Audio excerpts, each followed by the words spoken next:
Oil ஊற்றிக்கலாம். வெங்காயம் போட்டுக்கலாம். கருவேப்பிலை போட்டுக்கலாம்.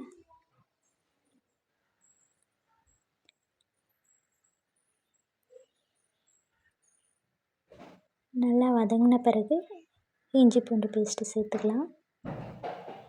அதையும் நல்லா வதக்கலாம். தக்காளி சேர்த்துக்கலாம்.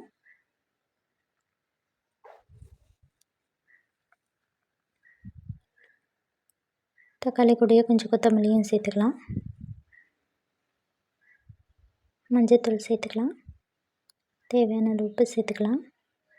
நல்லா வதங்கட்டும். மிளகாத்தூள் சேர்த்துக்கலாம். தனி மிளகாத்தூளும் கொஞ்சம் சேர்த்துக்கலாம். நல்லா வதங்கின பிறகு இறால் சேர்த்துக்கலாம்.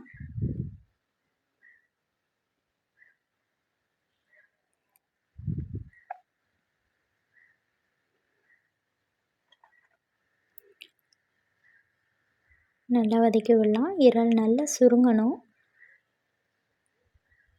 ஓரளவுக்கு சுருங்கி வந்துருச்சு. நல்லா சுருங்க விடுங்க.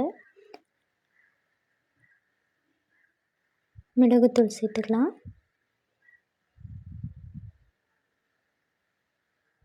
கொஞ்சமாக தண்ணி ஊற்றிக்கலாம். கொஞ்சம் மட்டும் தண்ணி ஊற்றி லைட்டாக வேக வச்சுக்கலாம். கடைசியாக கொத்தமல்லி தழை, கொஞ்சம் கருவேப்பிலை சேர்த்துக்கலாம்.